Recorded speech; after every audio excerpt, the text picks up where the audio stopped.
Monsieur le bâtonnier, il y a aussi un cas très embarrassant. Je veux parler du cas d'une avocate, la doyenne qui réside à Douala, qui depuis un certain temps affiche le comportement d'une dame hors la loi,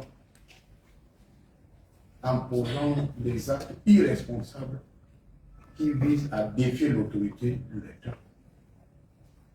Nous sommes offerts des cas de bris de scellés perpétrés par cette dame doyenne, des femmes avocates, dans le dossier REDAM. Il y a également les communiqués qu'elle publie depuis un certain temps avec les armoiries de l'État sans mandat ni autorisation des autorités compétentes, prétextant jouer le rôle de porte-parole de je ne sais qui. Il est important pour moi, le MINAT,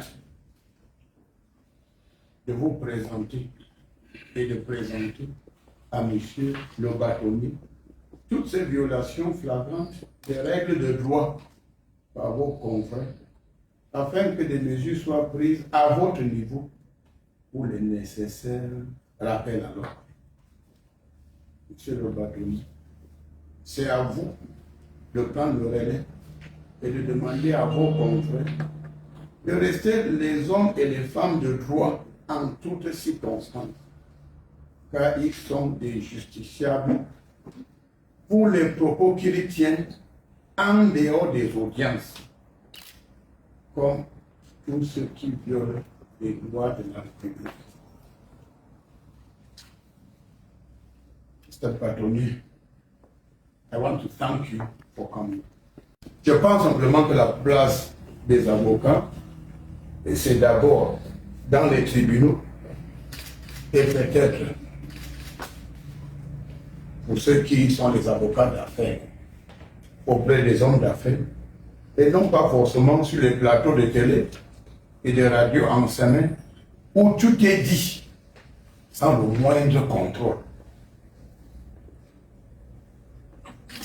Aujourd'hui, monsieur le bâtonnier, nous avons pris la décision de rassembler et de comptabiliser tous les propos irresponsables de vos confrères avocats sur les plateaux de télé et que le moment venu des autorités judiciaires seront saisis.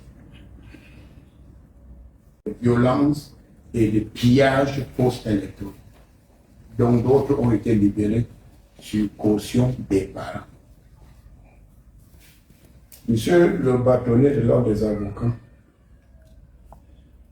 je vous ai invité pour vous remettre le bilan exact des violences post-électorales, afin que la vérité balaie le mensonge et mette un terme aux manipulations de certains de vos confrères qui distillent des fausses informations, peut-être pour se faire connaître, mais surtout pour nuire à l'image de notre pays.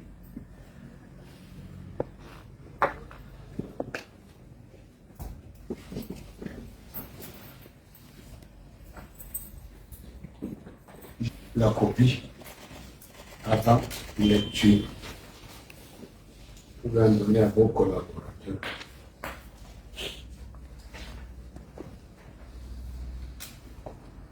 Il s'agit là de la situation des assaillants interpellés à la suite des violences post-électorales. On commence par le cas des décès. Région Ladamawa, il n'y a pas eu de décès. Région de l'extrême nord, il n'y a pas eu de décès. Région de l'ouest, 1 décès. Région du nord, 3 décès. Région de l'est, 3 décès. Région du littoral, je précise bien, à la suite des attaques des assaillants aux postes de police et de gendarmerie, 9 décès. Il y a eu le cas de 3 personnes décédées à la suite de bousculade à Niebel et au quartier de l'Élu. Les assaillants interpellés. Il y a eu 1985 assaillants interpellés. Parmi ces assaillants, il y a eu des mineurs de 12 à 17 ans qui ont été libérés sur caution des parents. Parce que le chef d'État, père de la nation, avait donné des instructions que ces enfants de 12, 13, 14, 16 jusqu'à 17 ans qui étaient drogués et qui ont été manipulés par des hommes politiques veulent que leur cas soit étudié et que les parents ou les proches viennent s'engager avant qu'ils soient libérés. Au cours de l'information judiciaire, 615 assaillants ont été mis en liberté. Et aujourd'hui, nous avons 963 assaillants qui sont devant les instances judiciaires compétentes. Donc il y a le tribunal militaire et les autres tribunaux civils. Donc je voudrais rassurer monsieur le bâtonnier de l'ordre des avocats qu'il y a plus de citoyens détenus sur la base de garde à vue administrative.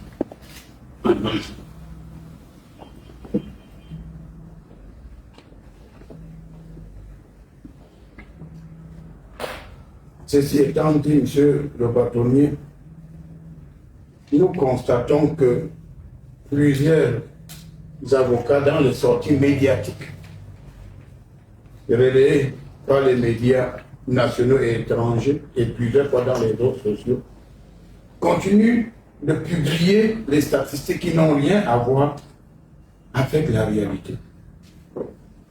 Il y a moins d'une semaine,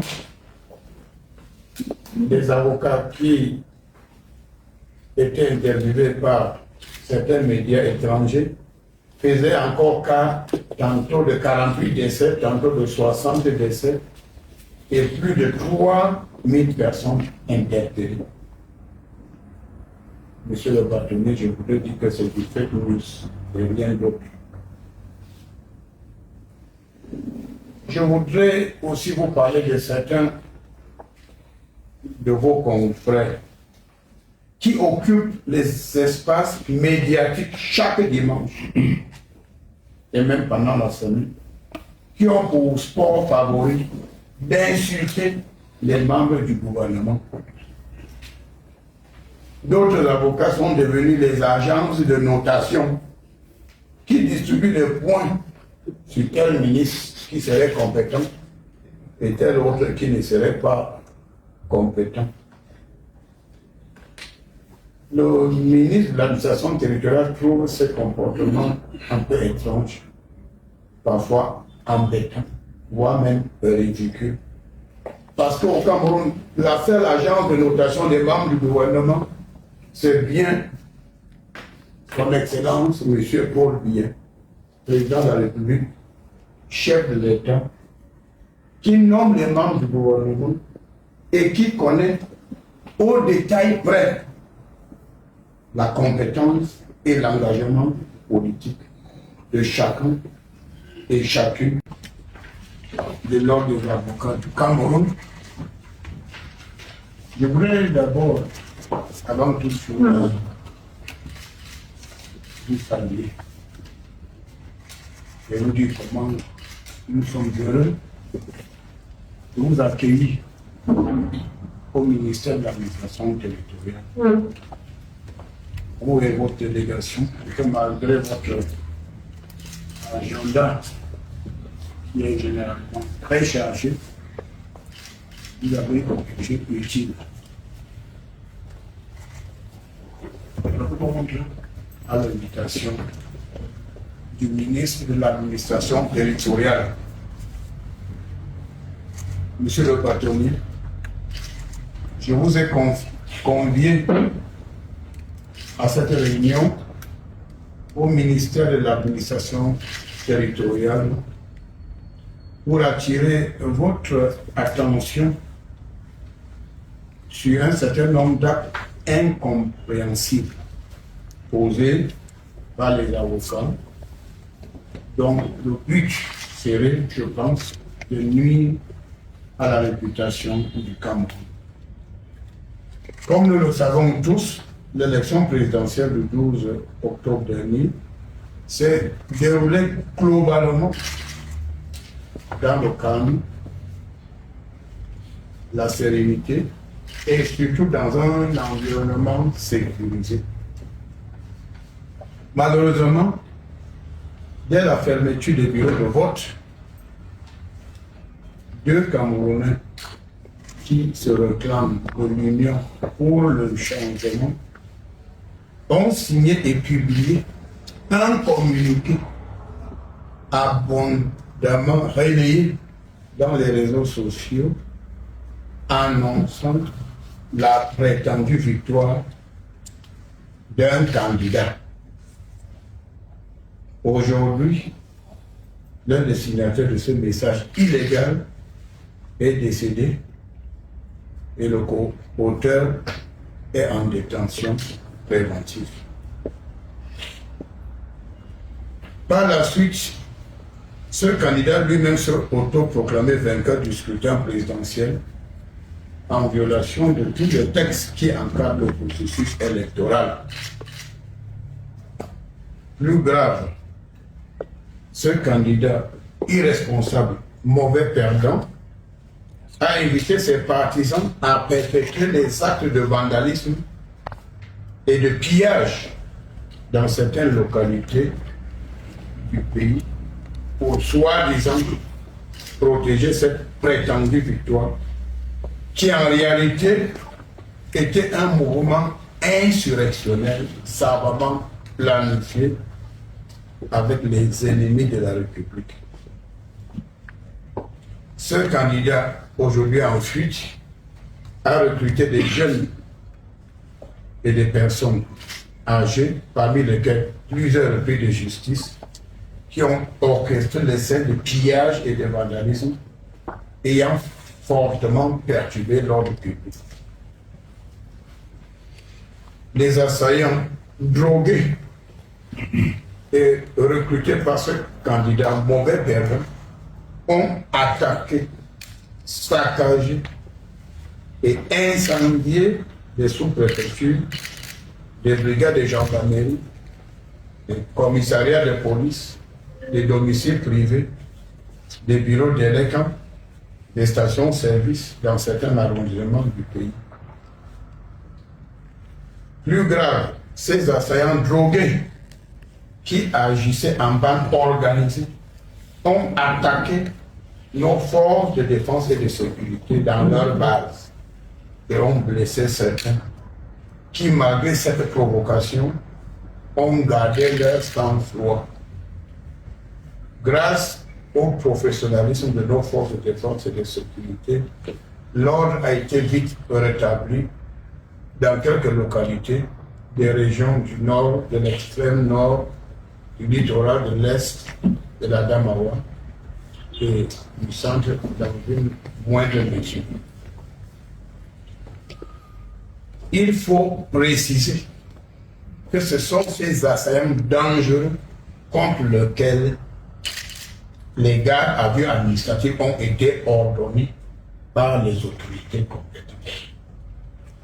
Dans leur posture de légitime défense, les forces de défense et de sécurité ont riposté aux attaques des assaillants qui étaient à la fois drogués et disposés d'un arsenal de guerre important, armes à feu, engins explosifs improvisés, cocktails Molotov, armes blanches et des sacs de pierre.